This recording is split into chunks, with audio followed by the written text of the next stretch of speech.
बस करो, बहुत हुआ।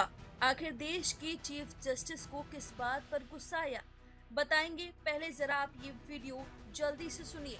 जिन्होंने हमारी बेटियों के सिंदूर उजाड़े थे, वही कटे पिटे लोगों को हमने उन्हीं की बहन भेज करके उनकी ऐसी की तैसी करवाई। सुना आपने, देश की बेटी, सेना की वो अधिकारी जिसने ऑपरेशन सिंदूर की पूरी जानकारी दुनिया के सामने रखी, उसी कर्नल सोफिया कुरैशी पर दिए गए एक बयान ने अब देश की सबसे बड़ी अदालत को भी नाराज कर दिया है।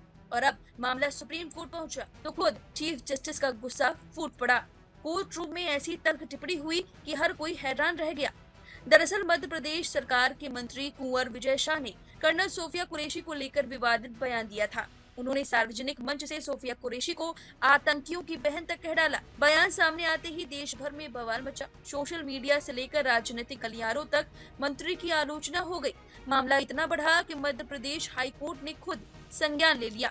हाईकोर्ट ने इस टिप्पणी को अपमानजनक और अभद्र बताते हुए पुलिस को तुरंत एफआईआर दर्ज कराने के आदेश दिए गए। इसके बाद मंत्री कुंवर विजय शाह के खिलाफ मानपुर थाने में केस दर्ज किया गया।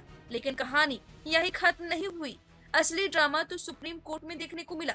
शुक्रवार को जब इस मामले की सुनवाई सुप्रीम कोर्ट में हुई, तब चीफ जस्टिस सूर्यकांत बेहद नाराज नजर आए। कोर्ट में मध्य प्रदेश सरकार की ओर से सॉलिसिटर जनरल तुषार मेहता पेश हुए। उन्होंने कोर्ट को बताया कि एसआईटी ने स्टेटस रिपोर्ट दाखिल कर दी है और सरकार अभी मंत्री के खिलाफ मुकदमा चलाने की मंजूरी का इंतजार कर रही है। यहीं पर माहौल गर्मा गया। सॉलिसिटर जनरल ने कोर्ट में कहा कि मंत्री का बयान दुर्भाग्यपूर्ण था और संभवतः वो महिला अधिकारी की तारीफ करना चाहते थे, लेकिन खुद को ठीक से व्यक्त नहीं कर पाए। बस यही दलील सुनते ही चीफ जस्टिस भड़क उठे। सीजेआई सूर्यकांत ने तुरंत कहा, यह सिर्फ दुर्भाग्यपूर्ण नहीं बल्कि बहुत ज्यादा दुर्भाग्यपूर्ण था। जब सरकार की तरफ से फिर कहा गया कि मंत्री शायद तारीफ करना चाहते थे, तब चीफ जस्टिस ने बेहद सख्त लहजे में जवाब दिया। वो नेता है और उन्हें अच्छी तरह पता है कि किसी महिला अधिकारी की तारीफ कैसे की जाती है। कोर्ट रूम में उस वक्त सन्नाटा छा गया। फिर जस्टिस जयमाल्या बागची ने भी सरकार पर सवाल दाग दिए। उन्होंने कहा कि सुप्रीम कोर्ट ने पहले ही 2 हफ्ते के अंदर फैसला लेने को कहा था, फिर अब तक मंजूरी क्यों नहीं दी गई। जस्टिस बागची ने स्टेटस रिपोर्ट का हवाला देते हुए कहा कि रिपोर्ट में खुद लिखा है कि मंत्री ऐसे बयान देने के आदी हैं। इसके बाद चीफ जस्टिस ने और भी सख्त टिप्पणी करते हुए कहा, अब बहुत हो चुका है, आदेश का पालन कीजिए। सबसे पहले माफी आनी चाहिए थी, लेकिन माफी तब आई जब कोर्ट ने संज्ञान लिया। सुप्रीम कोर्ट के इस तेवर ने साफ संकेत दिया है कि अदालत अब इस मामले को हल्के में लेने के मूड में बिल्कुल नहीं है। कोर्ट ने अब इस केस को 4 हफ्ते के बाद सुनवाई के लिए सूचीबद्ध किया है। यानी सवाल अब सिर्फ एक बयान का नहीं है। सवाल यह है कि क्या सत्ता में बैठे लोग अपने शब्दों की जिम्मेदारी लेंगे? क्या देश की महिला अधिकारी पर ऐसी टिप्पणी सिर्फ गलत तरीके से की गई तारीफ मानी जा सकती है? और सबसे बड़ा सवाल, अगर सुप्रीम कोर्ट खुद कह रहा है बहुत हो चुका, तो आगे कार्रवाई कितनी बड़ी होगी? अब जाते जाते वो वीडियो सुनिए जिसके बाद ये बवाल मचा था।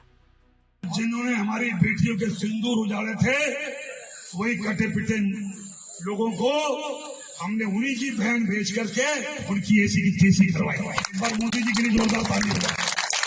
उन्होंने कपड़े उतार के हमारे हिंदुओं को मारा और मोदी जी ने उनकी बहन को उनकी ऐसी की तैसी करने हमारे जहाज से उनके घर ले गए।